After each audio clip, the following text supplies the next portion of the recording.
Hello and welcome everyone to the February One-Day Summit Mind Body Toolkit for Change and Transformation. My name is Oyemi Kalimaat and I will be your host for this session. And this session is titled SALVE, a Somatic Approach to Self-Soothing for Internal and External Conflict. And this is with Kai Cheng Thom, who is one of my favorite people in the whole entire world. So I'm really excited to share this space with her. Kai Cheng Thom is a certified somatic sex educator, qualified mediator, clinical hypnotherapist, and certified professional coach based in Tkaronto, Toronto, Canada. She is also the author of 5 award-winning books in various genres. Kai Cheng's work focuses on the intersection of social justice, pleasure activism, and transformative approach to healing conflict. A noted speaker and practitioner of somatic wellness, healing, and group process facilitation, Kai Cheng Thom supports individuals and groups who are seeking to repair relationships and make transformative change. She also teaches as an adjunct faculty at the Institute for the Study of Somatic Sex Education. Welcome, Kai Cheng. Hello, everyone. Ayumi, thank you so much for that wonderful introduction and orientation for everyone to our Zoom container for today.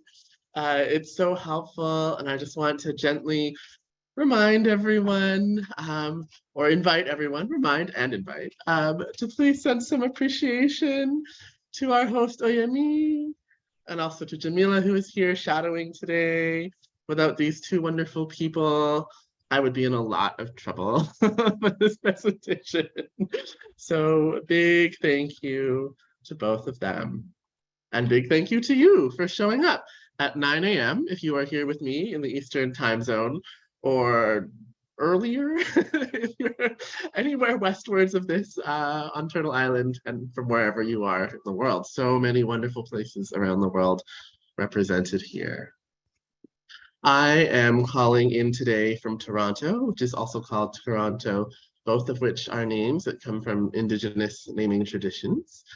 Toronto is Treaty 13 territory with the Mississaugas of the Credit River, and it is also part of the Dish with One Spoon Wampum, which is an ancient agreement between the Haudenosaunee, the Huron-Wendat, and the Anishinaabe peoples that stipulates that the land that is colonially known as the Great Lakes region here on Turtle Island, also known as North America, is meant to be shared and stewarded in the spirit of collaboration and nonviolence for generations to come.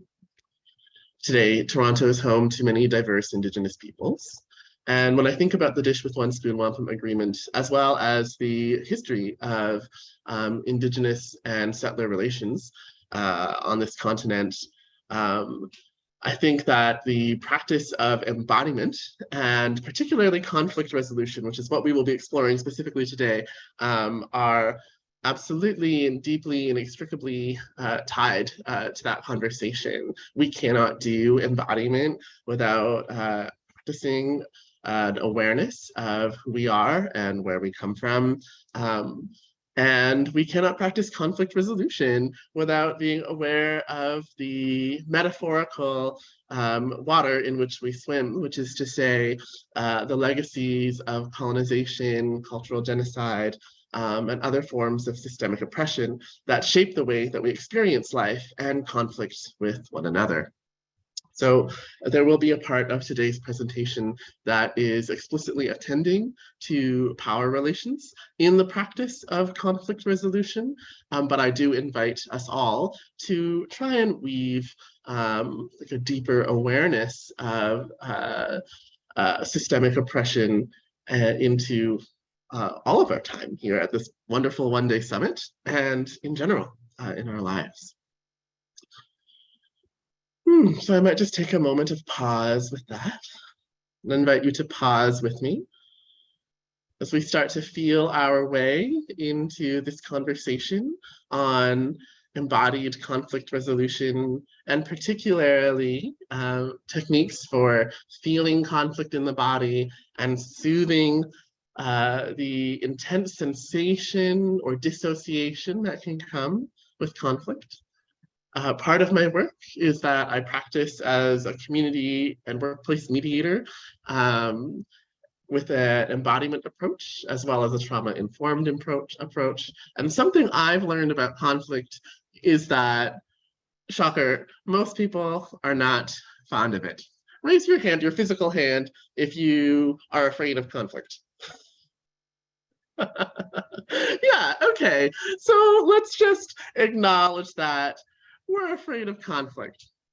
And if we wouldn't mind, Oyemi, if you wouldn't mind just opening the chat for a second, I would love for us just to share in the chat, if you're open to it, not if you're not, a little bit about our fear. So the prompt is, I am afraid of conflict because, and I invite you just to finish that phrase in the chat. I am afraid of conflict because losing important relationships. Yes. What else? Why else are we afraid of conflict? Because that person may not like me after because of rejection. I might lose myself, be abandoned. I worry what others will say. I don't want to hurt others. I'm afraid of conflict because I was socialized to go along. What will it uncover? I was bullied by a sibling. It feels bad, people pleasing, body sensations, fear of losing love. It triggers me. What will I say that I can't take back? The shame of being wrong. Don't want escalation to hurt myself or others. Wasting time because the person I'm in conflict with is afraid. Fear of displeasing the other person. I am afraid of conflict because of overwhelming emotions, because anger is not culturally acceptable. Will it reveal that I'm a bad person? Uncertainty of what the conflict is, because it is unpredictable. Fear of losing friendships or support or connection. Yes. And I'm just going to invite us to take a moment to pause and even stop sharing in the chat and even just notice if it's like, oh, it might be a little hard to stop sharing. It might be like, oh, I have something. And let's just see if we can pause together, even as we keep the chat open. See if we can pause. Yeah. And just notice what's happening in the body, like, whoa. We all have fears about conflict.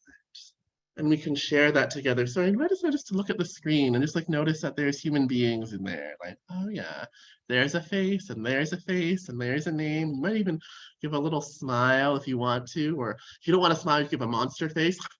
You need to just notice there's a human being, there's human beings, and see what that does to the nervous system. We're just here holding and sharing our conflict fear together, being a little silly. Silly is okay. Monster face, smiley face, sad face. Yeah. Mm-hmm. And then just sharing in the chat, if you're open to it, what are you noticing in your body now? What are you noticing in your body now?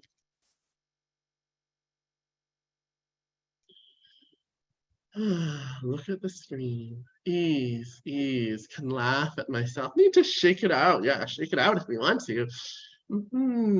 What else? I'm safe, not in conflict.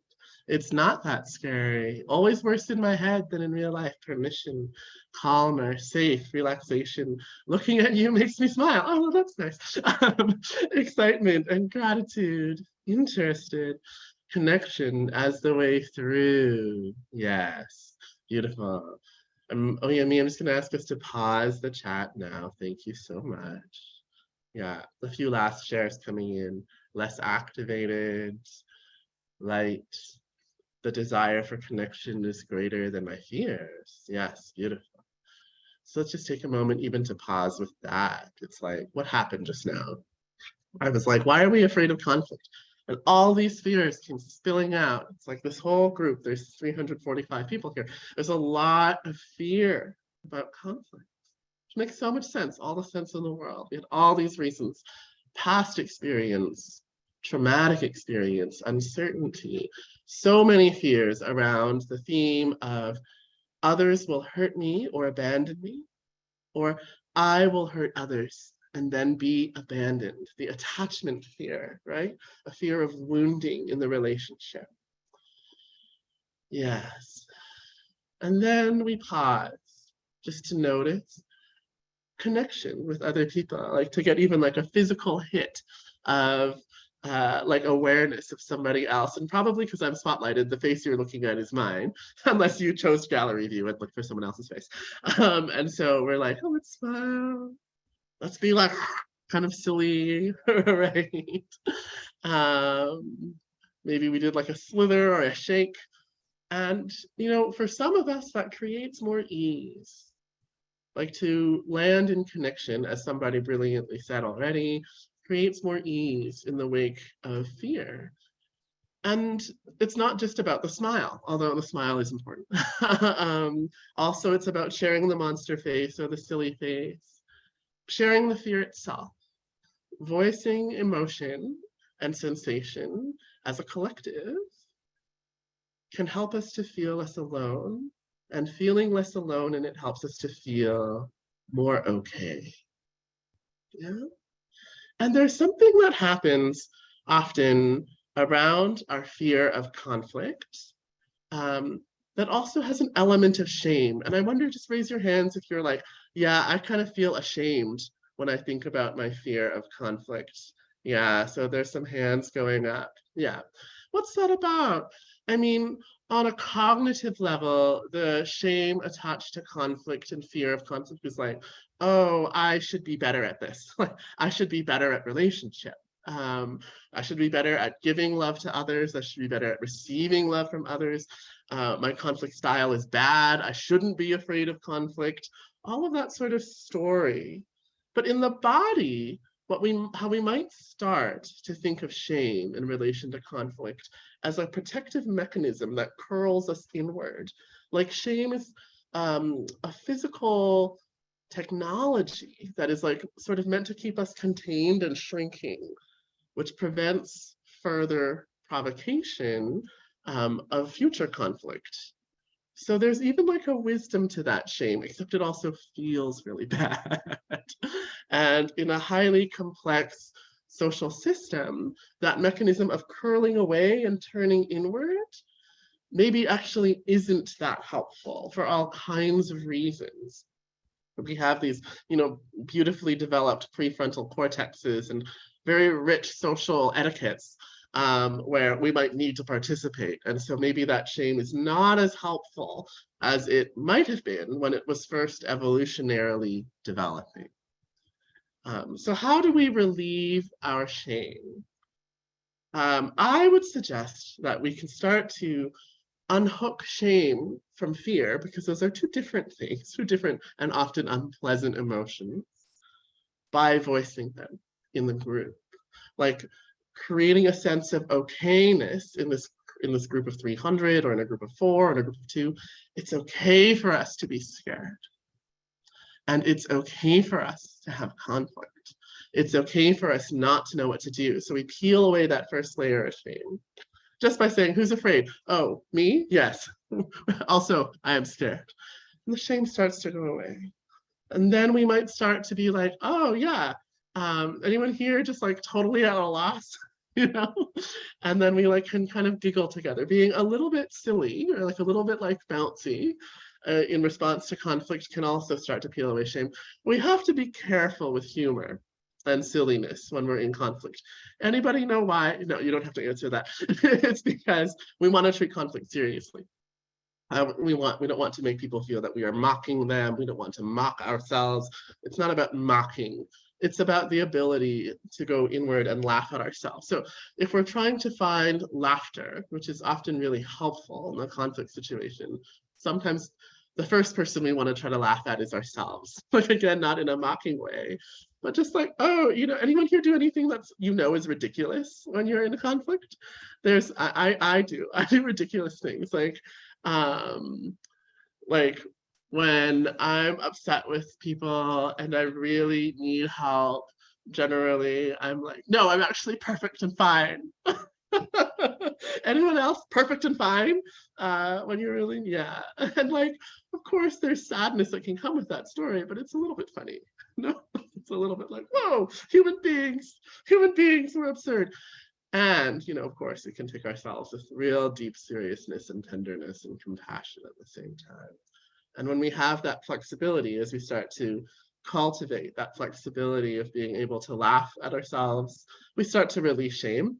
And when we are able to laugh with others, maybe they start to release shame as well. And then we can be just in the fear place together. And then the togetherness, co-regulation, helps us to feel less afraid.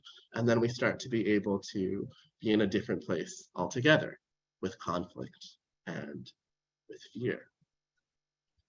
Hopefully that all makes sense. But if it doesn't, I invite you to put your questions in the Q&A box. And some of them I might be able to answer live, and some we'll answer during the Q&A portion later on. So I'd like to show you a graphic that I use, a few graphics that I use to teach about conflict very frequently. Oh, my screen is going a little haywire. Nope, there we go. Okay. Is a slide that is titled Swimming in the Conflict Sea. And on this slide is like a big whale or shark. I'm pretty sure it's a shark. A shark in the center, some water, and then all around the shark or the whale are smaller ocean creatures like a jellyfish, a seahorse, a turtle, and there are some words that we'll go into around those shapes on the slide. So when we think about conflict and the web of human relationship, I sometimes like to use the metaphor of swimming in the sea together. We're swimming in an ocean of relationship. And when we are in a group, whether that group is a family or a dyad pair, like a romantic relationship, or a parent-child dyad, or a classroom, or like a bigger group, like a community, a city, a world, continent, whenever we are in a group, there is always the potentiality or the potential for conflict present. That is to say, there's always conflict in the room, no matter what. Like, no matter how lovely we are, or how thoughtful we are, or how much we adore each other, how aligned we are with our values, there actually is always conflict present in a room. Maybe it's not active, and maybe it's not explicit, but there always is conflict present, at least in its potential. Why is that? There's a couple of reasons. And at a base level, at the level of the body and the level of sensation, the reason that conflict is always present in any given group is because we are always scanning, we're always neurocepting, right? This is scanning for danger, and the body is always sort of picking up on whether or not our needs are being met. And it's just the case that in a group, there are many, many, many physical or socio-emotional needs that might not be getting met at any given moment. Or maybe they are getting met, but we're sort of worried, or we're picking up hints that those needs might not get met. And the more complex the group, like the deeper the relationships, or the larger the group, or the more politically mixed or socially mixed the group is, the bigger those fears become. As soon as we land in a group, whether that's a group we're very familiar with, like a family, or a new group, like 400 people at a one-day summit online, we start to scan the environment for the possibility that our needs will not get met, which is to say, we start to scan for the possibility of danger. And when we start to pick up those hints, we start to feel that sensation, that fear of conflict start to emerge. Now, there's some interesting things that happen as we try to navigate this sea of potential conflict that we're always swimming in. So it depends on how we were raised and our own kind of personal orientation toward conflict. But I would say that in the dominant culture in which most of us live, dominant culture, dominant cultures, there tends to be a stigmatization of conflict or active conflict, like a pressure to not have any. And absolutely, especially in the professional world, I'm a workplace mediator, so I'm thinking about this a lot. In the professional world, there's like a high level of stigma attached in most workplaces or community groups to having active conflict. So what we will do then is try to keep the implicit conflict implicit and not explicit. Sometimes mediators will call this artificial harmony, which is when we have all this potential for conflict swimming in the background, but we are not acknowledging it because we're afraid to. Right? So we're all afraid of conflict. And sometimes the dominant culture norm is just to be like, nope, there's no conflict here. Love and light all around, right? Or we're all colleagues here, or we're all comrades. It really depends on where you are. But there's usually some kind of vibe that's like, there's no conflict here. And if we come back to the metaphor, we might think of all those implicit conflicts, those unmet needs swimming around and sort of being kept underwater. You know, there's a lot of pressure, push the fish underwater, right? When we're in a group and we're starting to feel conflict, there's often this pressure like, oh, I feel this fish of an unmet need, this fish of a conflict starting to pop its head up. And we're like, no, get back down, like shove that down. And you might even just do that with me just for fun. Like just notice a little conflict bubbling up and then like shove it right back down. Ugh, get under, you know? That is often how we are experiencing implicit conflict in group. And an example of that might be like in our families. I don't know about you, but when I go home to my family, my sisters and I sometimes have these like ancient conflicts we don't remember. And I'm like, God, it's just so irritating. You're always just saying these things that are irritating me. But then I'm like, no. Just like shove that under. Like, no. I don't want to wreck the family dinner. Anyone else? Anyone else experience stuff like that? Okay, I'm getting lots of hands up, funny face. Okay, great. So yes, that would be an example of a kind of a small interpersonal thing that we tend to shove under the water. But the metaphor, I think, still applies when we're talking about larger social conflicts as well. For example, I'm a person of color, and I'm often in rooms where like people of color or Black or Indigenous or racialized folks are in the minority. And whenever you bring up race, there's suddenly this like, whoa, feeling that happens, a really intense feeling that happens in the room. It's like, don't talk about that. And sometimes in the past, particularly, but still today, when I bring up racism or racialization in like more traditional classrooms, I'll get told not to, like don't do that, right?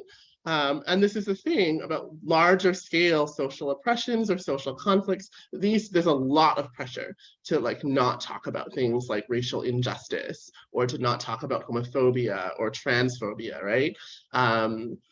So there's a huge pressure to not do that. And that's quite socially weighted. It relates to power and to privilege and to the status quo.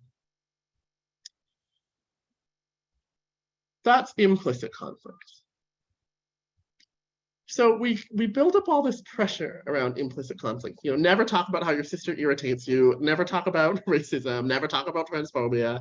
Never talk about conflict in the workplace. We're all friends because we're terrified of the explicit conflict.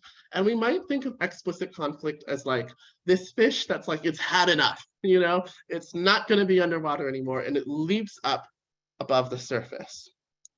And we tend to fear that big fish. It's like a shark, where like it's gonna swallow us whole, you know, devour us.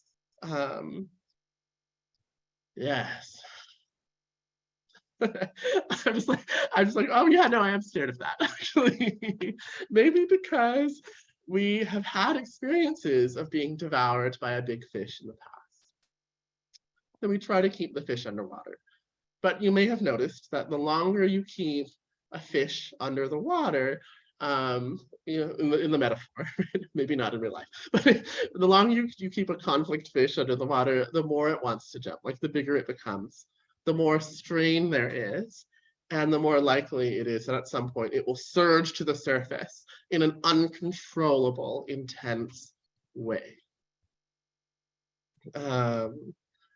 And so there's a few things that, we might want to remember about that. And the first of which is that inside every giant fish, there's like a little fish at its heart. And that little fish is what again? It is an unmet need. Yeah. So, this thing that we fear, this terrifying explicit conflict that's so unpredictable and we don't know what it will reveal. I mean, what I think we can be sure that explicit conflict, whether, intentional or unintentional, reveals is an unmet need or a series of unmet needs at its heart, which is very difficult to remember. But if you've ever been in a conflict with someone you love, raise your hand if you've ever been in a conflict with someone you love. Have you ever felt that feeling of just like, you're not getting it, you're not hearing me? Anyone feel that before? Yeah. Or maybe someone said that to you, you're not getting it, you're not hearing me. That's an unmet need. So I mean, probably two. The first need is I need you to hear me and understand me. And then the second is whatever it is I need you to hear and understand about, right? So if we start to reframe it in that way, inside the heart of every big fish is a little fish, an unmet need. Maybe we start to be able to get deeper into the relational web, right? Like into the strand and really understand it. That's the first thing. And then the second thing is like, I, as like an organizational mediator, like to encourage that we just bring the fish to the surface in general, right? Who here is afraid of conflict? Raise your hand. Like that's like bringing the fish to the surface, right? Like, oh, let's talk about the impact of power dynamics or social injustice on our experiences of conflict. The truth is that all of us are afraid of conflict, but maybe some of us have like an actual literal fear of being killed because of our racialization or because of our trauma histories, right? So when we like start to name these things, what we're doing is we're bringing the fish to the surface intentionally, which, to be real, doesn't always make them more pleasant to experience, but it does allow us to make contact with them intentionally rather than by surprise. And let me just go ahead and tell you that surprise conflict tends to be everybody's least favorite kind of conflict. If we can anticipate and prepare a little bit, then usually the nervous system is able to integrate more smoothly what is happening, which then allows us to get curious. What is the need that is going unmet here, right? It might be a need in an individual, right? Like, like I feel insecure around my sister and I need my parents to pay attention to me, right? That might be a need in an individual.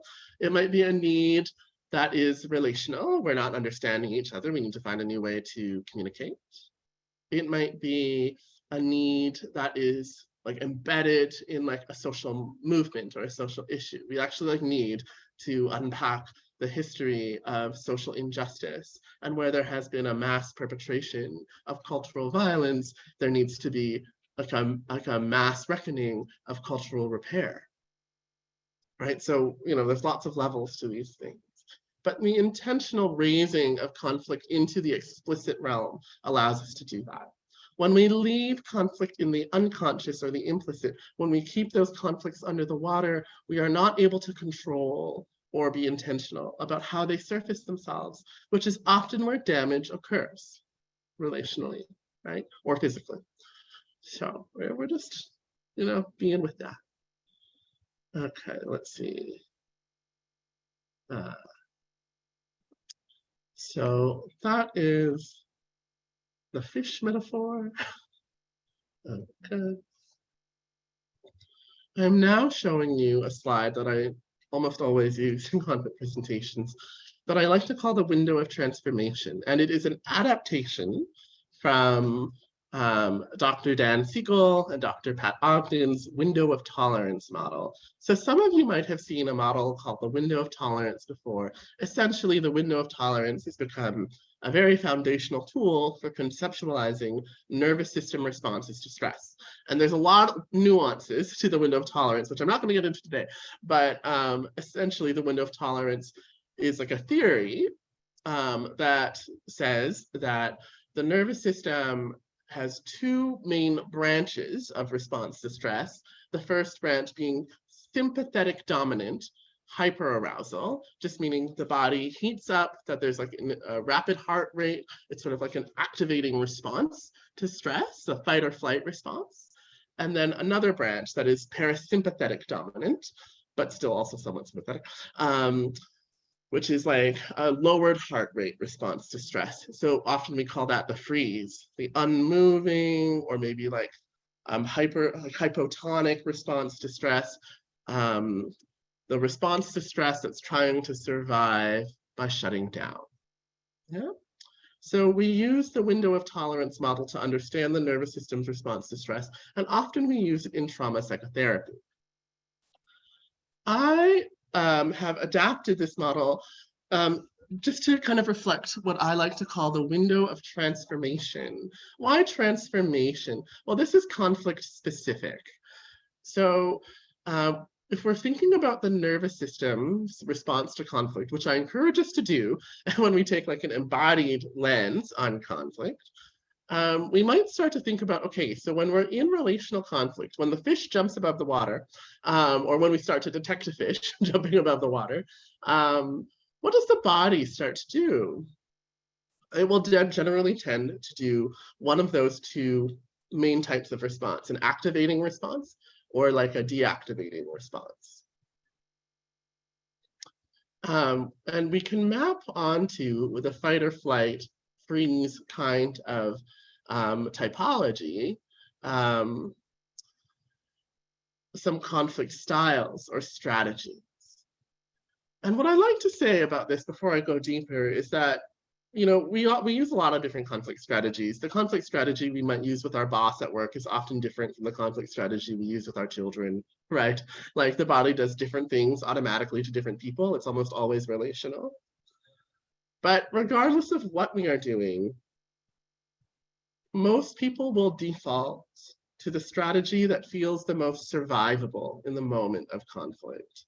Like actually conflict brings up this terror inside us. And for many people, it's like a bottomless terror. Like I'm bad, they're bad, I'm in danger, I'm dangerous to other people, I might lose like this sort of like ongoing, endless cacophony of fear. The body will do whatever is most survivable in that moment. Like whatever feels like the most survivable strategy is what we will do. I do not know about you, but I actually physically feel like I'm dying when I'm in conflict. Anyone else? Like I feel like I'm having a heart attack and dying. Yes. It's an awful feeling. And in the same way that, you know, trauma, like somatic trauma therapy teaches us to understand trauma as a process in the body, we might start to think about conflict as a process in the body. It's relational, and we tend to focus on the relational in conflict, as we should. The relational is very important.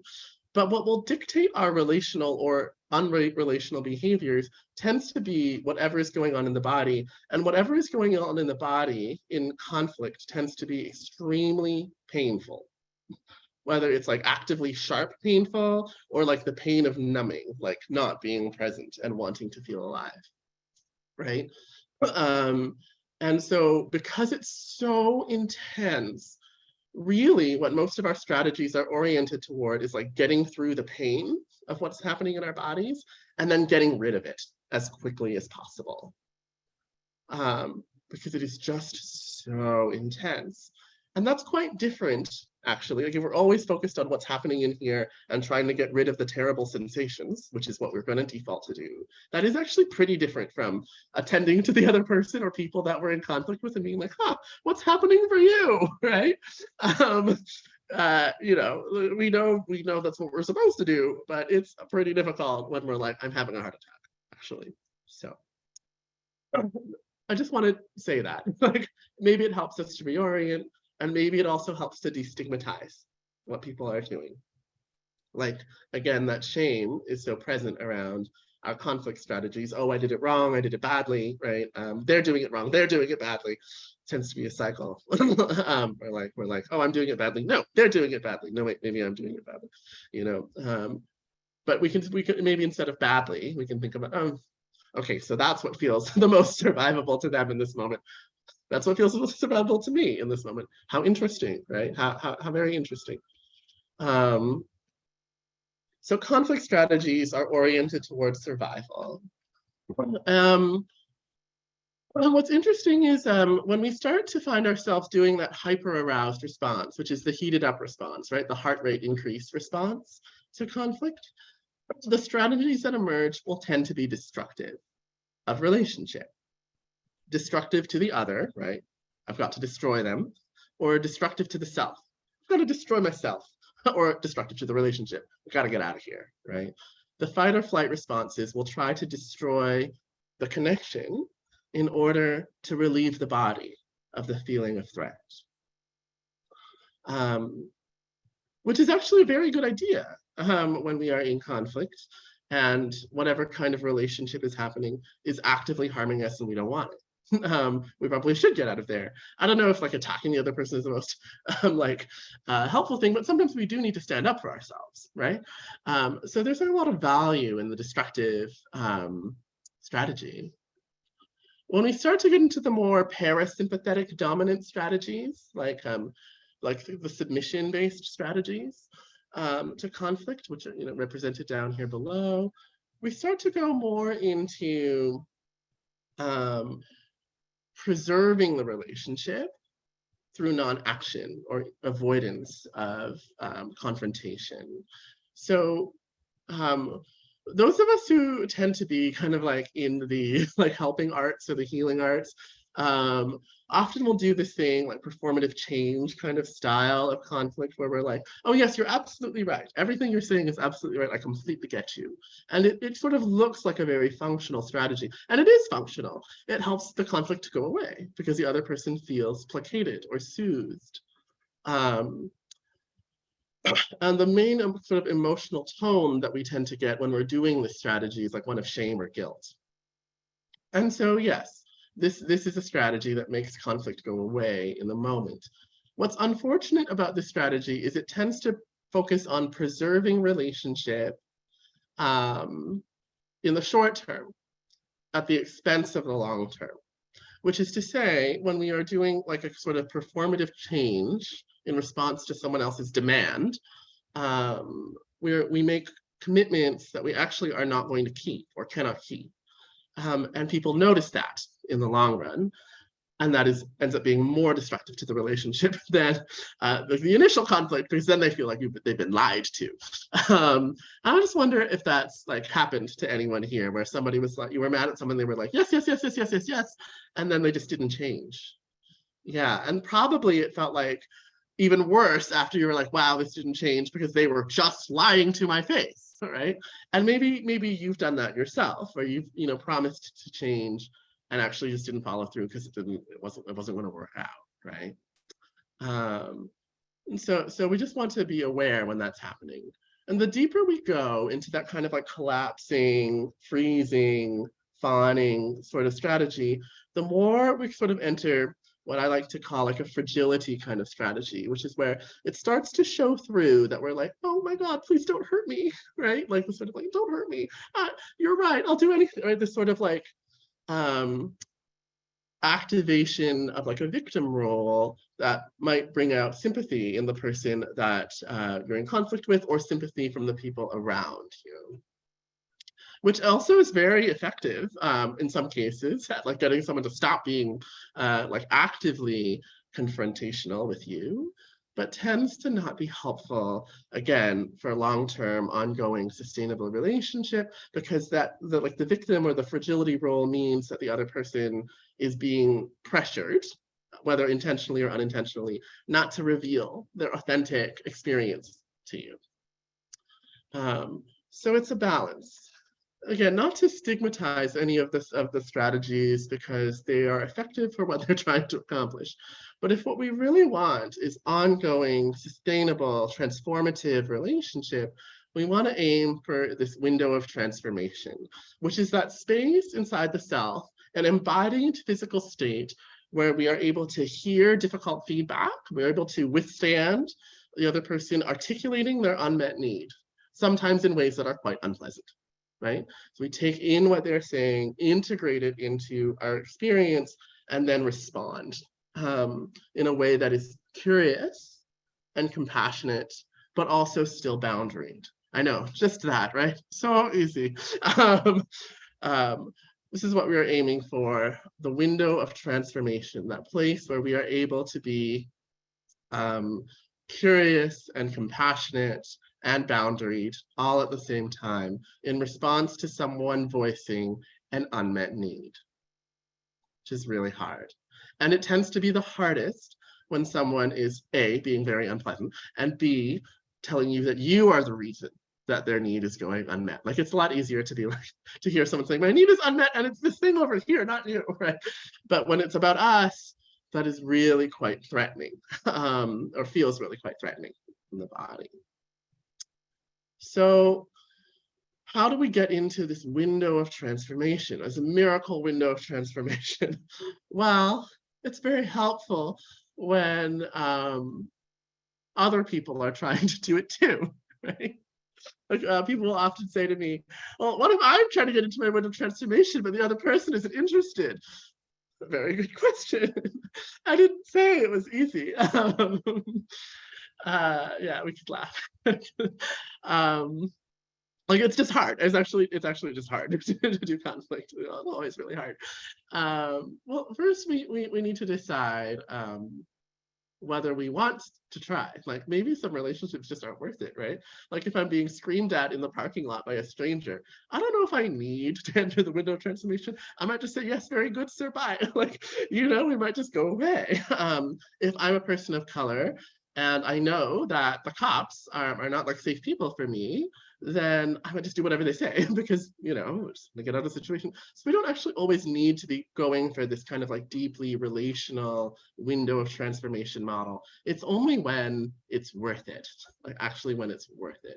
Someone we love, right? Maybe someone we're in a long-term co-working relationship, our children, right? Romantic partners, that kind of thing. So we get to decide, first of all. And then second, I always say the easiest way to help someone be in their window of transformation is to be in your own. Which means, like, we come back to co-regulation, right? Like, which is this feeling of when we're with someone else who is managing, like being their okay, finding their okayness, we get to find our own. And when it's two adults, relatively equal adults, in conflict with one another, then it's sort of like a loop, right? One person starts and the other person follows. And then we just kind of follow one another in a loop of like trying to find that place. Maybe one person is trying and the other isn't interested. What I might suggest is we just notice that. Oh, so I'm trying to find this place where I really can hear you. Would you be willing to try to do that for me? Right? I really want to understand what you're saying. Would you try also to understand me? And I'll try to understand you first. It's like a gift that we can give people. I'll try first, we can try and get them there. And they might say, no, no, no, no, no, I don't want to do that. And that tells you something very important about the interaction, which is that if they are unwilling and do not want to go to the window of transformation with you, they will not on that day, right? So maybe we can stop the conversation and wait for another day when it is possible. Yes. Okay. So there's something about the other person. It's always like it's a relationship. However, we also really need to be able to kind of do some amount of regulation or emotion management, distress tolerance for ourselves. So what I'm about to show you is like a little technique that I like to use for being with sensation in the midst of intense conflict. And you can use this with clients, like therapy or coaching clients or mediation clients as well. If you're going to use it with mediation clients, I would use it in a one-on-one setting and not in joint caucus because that's just not safe. But if you can assist people with this one-on-one is sort of what I would say. This practice can be used as a journaling exercise for folks who are sort of who will feel more comfortable or like it's more accessible to write things down in a step-by-step sequence. But it can also just be done as like a guided meditation or like a very quick like somatic check-in. It's inspired by the RAIN method from Tara Brach, as well as the Vimbasi and SAIBAM methodologies that come from somatic abolitionism and somatic experiencing, and Katie Sarah's body poem. And it's really like a basic practice, like it's a simple enough practice. We start by noticing that we are having activation, like that the fish is starting to jump above the surface, right? And that we're starting to have a response to conflict. And the first step is to notice sensation. Like, what does it actually feel like on a body level? Which for a lot of us is very hard, actually. Like, we'll stay stuck in the thoughts, like, that person's doing this, and this because of this, and right? Like, we really stay stuck in the story about conflict. So it can be quite a challenge. We need to sort of pause and really like hone in on like, what's happening in the body? Oh, my heart is increasing. I'm sweating. I'm clenching my fists. I'm not present. Like I feel shut down. I'm bored. I'm numb, right? I'm just trying to get to the basic building blocks of sensation. Once we have a sense of that, it can be very brief, right? Oh, I'm flushed, right? Like we're kind of heated up. Then we go to the mood or emotion of the sensation. Like if you were going to guess what is the emotion or the mood of this sensation, what would you say it is? Oh, I'm saying I'm angry. Okay, so it's angry. So you're heated up and it's like an angry kind of heat. Then we go to language. If this emotion had a voice and could speak, what would it say? And we're, again, really trying to focus on like the emotion itself, right? Like the body itself, what is it saying? We're trying to link like the left brain process of making story and logic to the right brain process of felt experience. When we are able to do this, it's often a sense that is very empowering. Like, oh my gosh, I can put language onto my feelings. It's very difficult for a lot of people, myself included. So let's go back to this. Oh, so it's flushed and it's heat and it's angry and it's saying, why can't this person just listen to me, right? Why can't they just listen? Okay, right? Why can't they just listen? And then we go to validation. What is this response trying to do? How is it trying to serve or save you? What kind words does it need to hear? So this is a compassion step. I wish they could just listen. Why can't they just listen? You really want to be listened to. It makes sense that you want to be heard. It wants you to be understood. That makes all the sense in the world, right? We validate response. And we can validate almost any response, like embodied response to conflict, which is really key, right? So when we are in like a conflict and we're stuck in story, there tends to be this like, am I right or wrong? And I can only validate the right person, right? But we can always validate emotion. So, let's say I'm with a child and the child has, I don't know, thrown a toy truck at me and it hurt, right? That child is wrong, also, they're a child, so it's fine. But this comes from working in child psychiatry, had a lot of trucks thrown at me. So they throw a truck at me, it's not great. So when we go to the sensation, okay, so what's happening? I feel terrible. Okay, what's the mood of terrible? I'm mad, you're mad. Okay, what would it say? It would say, you're stupid. Oh yeah, okay, I don't feel stupid. What's that about? Oh, she was mean to me. She didn't listen to me. She didn't let me have my snack on time, right? Oh God, yeah, it makes so much sense that you're mad at this grown-up because you wanted your snack. It makes sense, right? It makes sense you wanted your snack. We can always validate emotion, even if we can't always validate position, right? We cannot always validate position. Like, it's not right to throw the truck. It's not right to have like an unjust social stance, but we can validate anger or fear, need. And then expanded awareness. So this is the step that is unique to conflict practice. Methods of self-regulation or self-introspection like RAIN or Vimbasi are mostly about like introspection of the self, right? And then there's sort of a coming out after. But when we're in conflict, what we're wanting to do is notice what conflict response is coming out of us, validate it because it's usually trying to save our lives, and then expand our awareness. So, I'm heated, I'm flushed, I wish this person would just listen to me. Of course, I want to be listened to, that makes so much sense. And then we take a breath and do expanded awareness. How does this align with your values? Right? How does this embodied response line up with how you actually want to be in relationship with this other person. Oh, well, this other person is just someone who yelled at me in the parking lot and I don't know them. So I want them to understand me, but maybe they're not going to do that and I could probably just walk away, right? That's the expanded awareness piece, placing our embodied response in the context of the broader web of relationship and reality around us. It's a mediation skill of reality checking, right? That we don't always do in psychotherapy because that's not always the point. But when we're doing conflict transformation, we actually really do need to do this like reality checking, expanded awareness piece, because it allows us to place our embodied response on a scale of like, how much do I actually want to keep doing that, right? And what are the other choices? So when it comes to, the example of the child throwing the truck, the expanded awareness piece is like, okay, so I'm mad and I'm upset that I didn't get my snack. I'm sad I didn't get my snack. How does that fit with how you want to be with this grown-up, right? Like, how do you want to tell Miss Tom that you need your snack? By throwing the truck, is that going to get you the snack? No, right? So it's like this other way, right? Yes.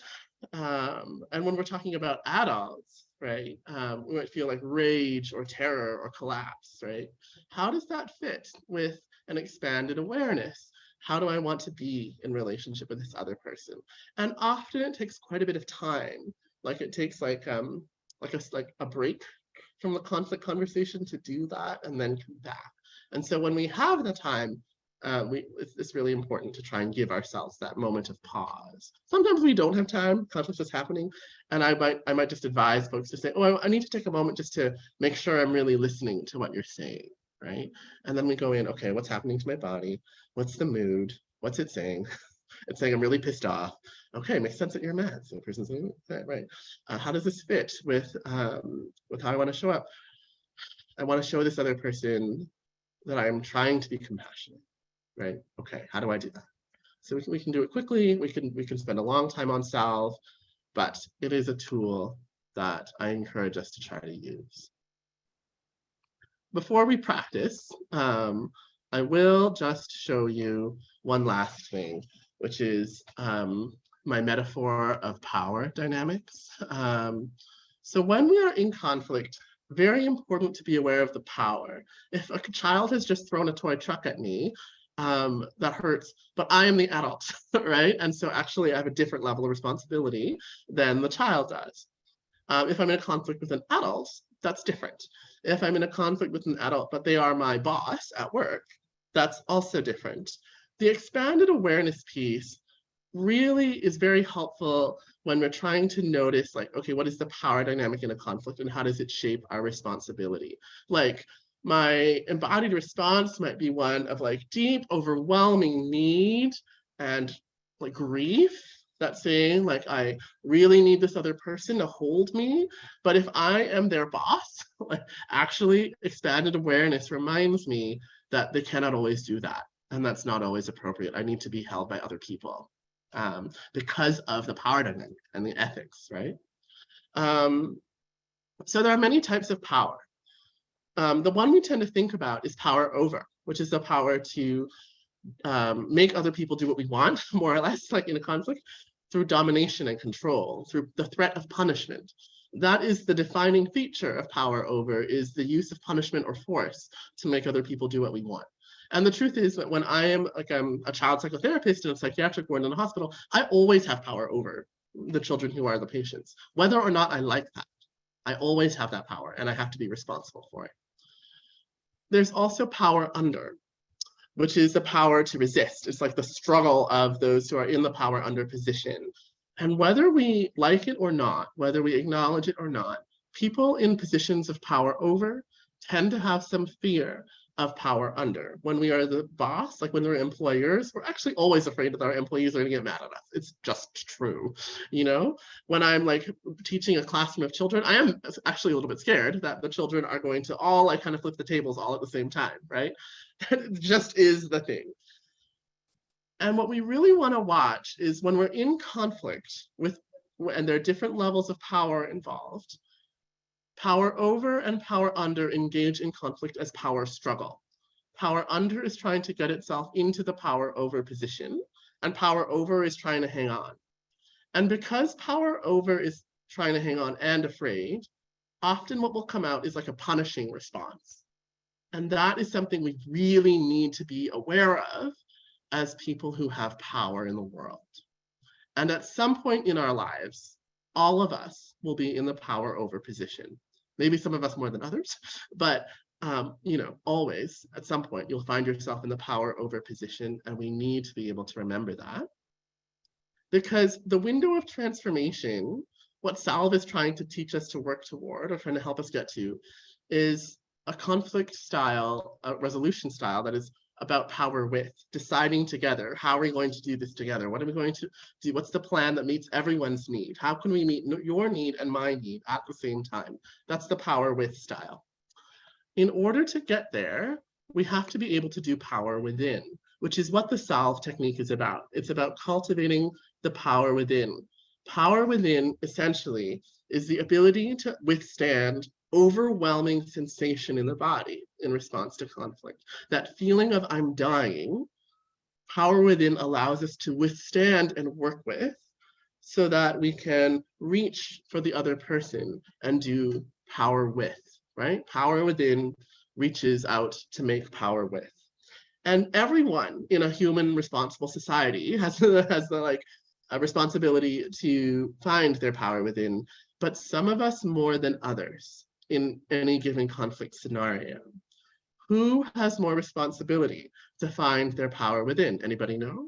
I'll just say, it's when you're in the power over position.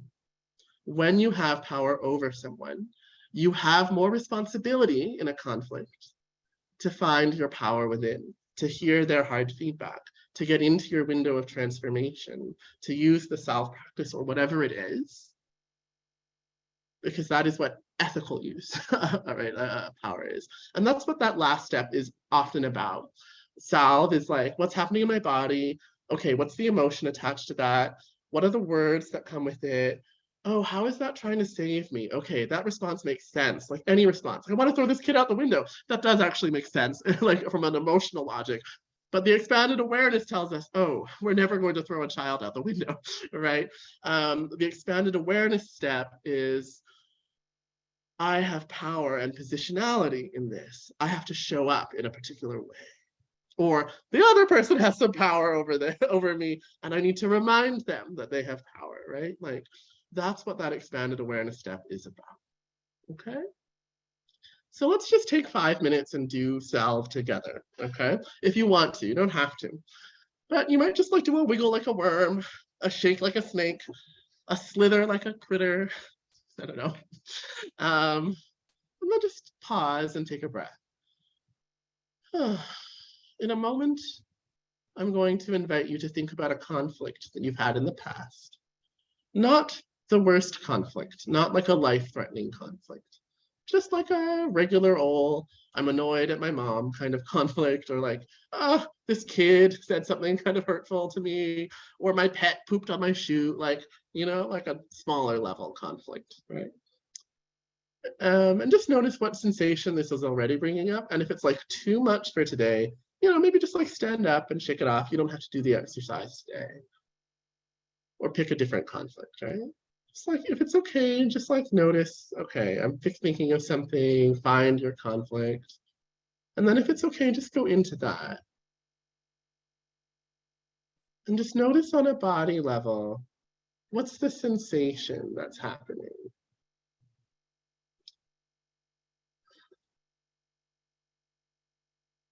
And then just, if the sensation had a mood or a tone, what mood would that be? Give it a name, right? You could even write that down. And if this sensation had a voice and could speak, what would it say? If this sensation had a voice and could speak, what would it say? Yeah. Maybe even write that down or say it out loud to yourself. And then let's just find some part of ourselves that can actually be compassionate to that. Whatever it is that this sensation said, I imagine it's trying to save your life in some way. How is it trying to save your life? Mm-hmm.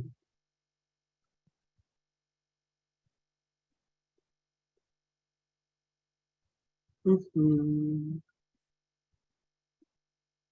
So spending a little extra time here, just like even sending some gratitude if that's possible to this embodied response, like it's trying to help.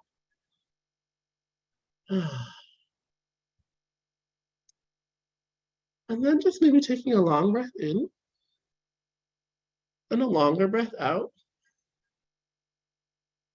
Yeah. And just like expanding, like even like imagining your internal perspective is like a camera lens and you're zooming out. Just like noticing like, how does this embodied response fit or not fit with your values? Like, who do you want to be in this conflict? And your, super amazing, helpful first response, maybe that is a part of how you want to show up. Like maybe you do want to bring a part of it, or maybe you don't. But either way, just like trying to bring in the sense of like, in the time before the conflict or outside of the conflict, who do I want to be? How can we bring that in as well? I'm just noticing what images or emotions or words show up there.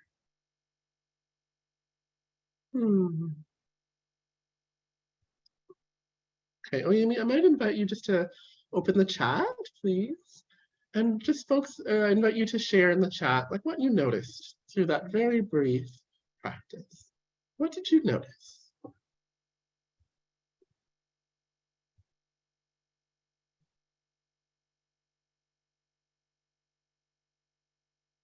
Mm-hmm.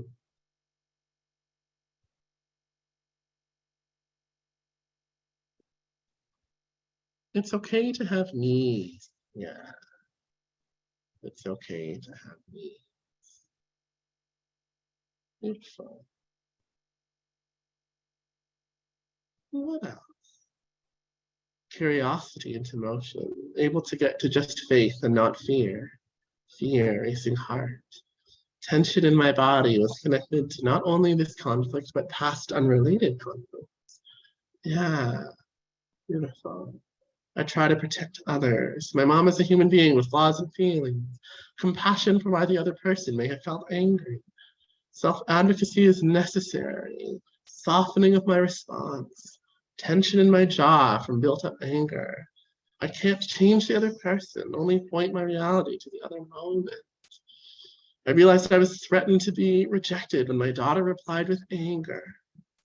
My original conflict was silly and unnecessary. Oh, I felt like a little kid and that my needs were important. Anxiety in the form of stomach ache. Resistance to lean into the conflict, compassion for the other person.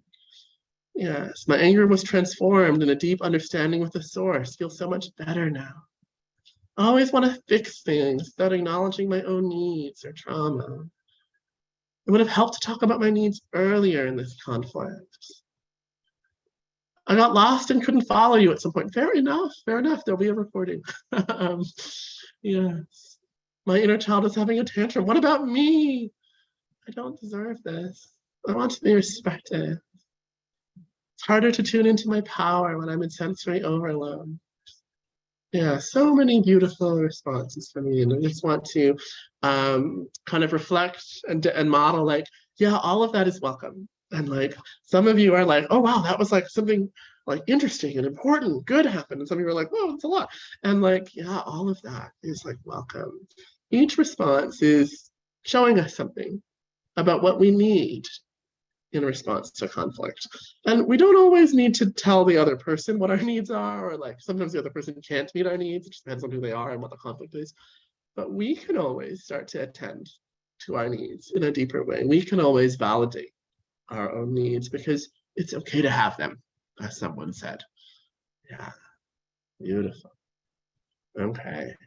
So that is the SALVE practice: sensation, affect, language validation, and expanded awareness.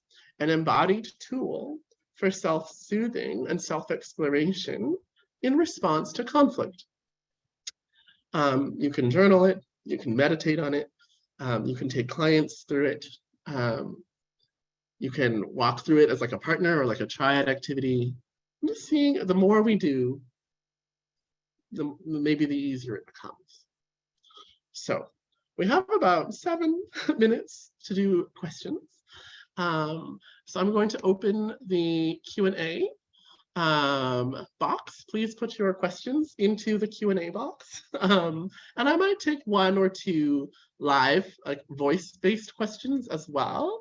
But we don't have that much time. And I will also just gently remind people that because this group is so big, and because I don't know where you are in the world, this is not really a time to ask very detailed personal questions about your personal process or specific conflicts that you have had, but just please try to focus on concept and technique. It's safer that way relationally and more responsible on my end, like yeah, so. Yes, okay, so let's see. A question is, I always stumble on how the word performative is used in the therapy world when it is used to suggest insincerity and or lying. Is there a better word we could use here? Oh my gosh, what a great question. You know, we could even just come up with some words in the chat. I like the word performative because, well, let's see. I think sometimes we are insincere in conflict. And I just want to destigmatize the fact that for some, lying or maybe not being fully honest is how we have saved our own lives. Like in the face of threat, saying whatever the other person needed to hear, even when it wasn't true, maybe worked. And that's okay.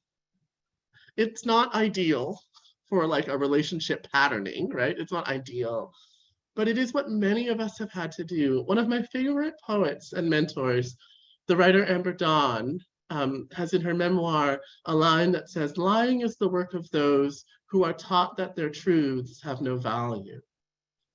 And I just love that. I just really love that. And also, when we're working with clients or ourselves out in the world, they might not want to hear the word performative. And so I said, well, let's brainstorm with that. What word feels good for you? Yeah, really good question. Okay. Cosmopolite, I think that is the screen name, or maybe that is your name. Cosmopolite, would you like to ask your question out loud? I think it's here in the Q&A as well. Sure.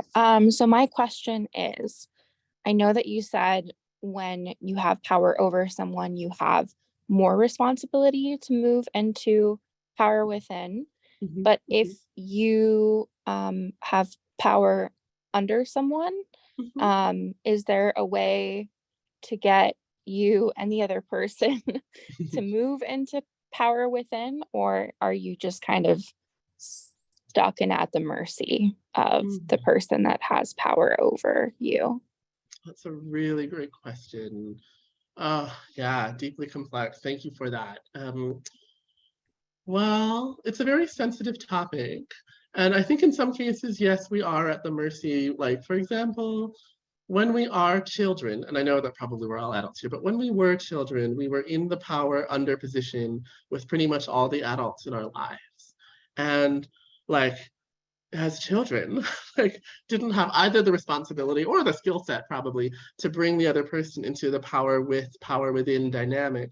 And if we were using that skill set, it still probably wasn't the greatest because that is not what children are meant to be doing with the adults, right? So in some cases, no, but in some cases, yes. Like when we were adults, for example, I'm an Asian transgender woman, and there are just, white cisgender people out there who have lots of power over me. But I am an adult, actually, and I have a lot of skills. And,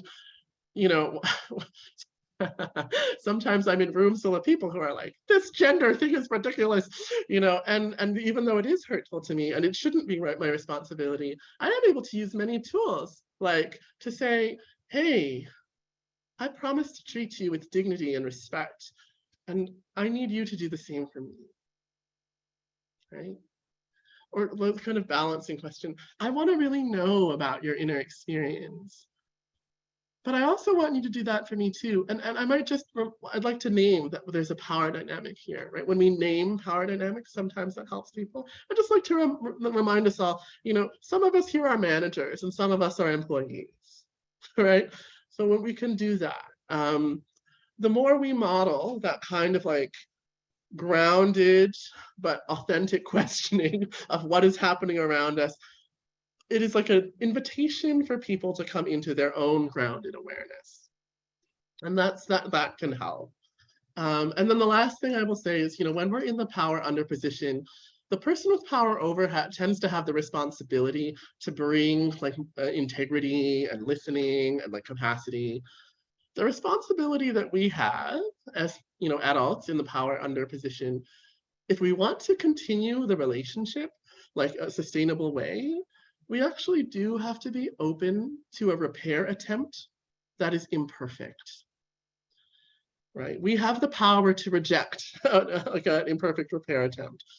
And if we keep doing that habitually, we're not going to restore the relationship. So that's usually the big thing. Like when we're talking about social issues, like social oppression, if we want to move into sustainable ongoing relationship, and maybe we don't, like that's fair if we don't, but if we do, the responsive, like the little piece we can carry is we can say, I know you're gonna get this wrong. Like it's gonna keep on happening that, I don't know, people are gonna make racist jokes at work, but the working toward change is what allows us to be in relationship. Yeah, so that's what we can do. And it's a lot, it's sensitive. Yeah. I'm gonna take one more question from the Q&A. There's so many wonderful questions. Repeat the name of my mentor poet friend. Amber Dawn. Amber like the color, dawn like the time of morning. Amber Dawn. And the memoir is How Poetry Saved My Life. And one more question from the chat. How do you balance meeting people where they are and enabling? Such a good question. I would do the SALVE practice, like to see if like what's coming up is like, I need to make them feel okay. Often there's like a feeling inside us when we enable that's like, I need them to feel okay. And it's like, do we? Do we need them to feel okay? Why do we need them to feel okay? Could they find okayness on their own if we didn't help them? Right? This is like the boundary setting skill of like, when we're in conflict with someone, maybe we want to make them feel better so we are safer. But if we can get to a safe enough place for ourselves, then we don't need to enable bad behavior in order to get through. Meeting someone where they're at is like kind of the stance of, I want to know about your inner world, and your emotions most definitely have a logic to them inside of themselves. That does not mean I need to agree with your story of why your emotions exist or condone any particular behavior. Like when a child throws a truck at me because it's not snack time yet, I'm like, it makes all the sense in the world. You're hungry and you need your snack. I don't have to condone this truck throwing behavior, actually. And there are other ways to communicate with me that you are hungry. That's the difference. Okay, so that's all the time we have. I need you to get to the rest of this wonderful summit. Big thank you again to Oyemi and to Jamila. Thanks to all of you for showing up and for your amazing questions. I'm so sorry we weren't able to get to them all. Lots of love. Take good care. Thank you, Kai.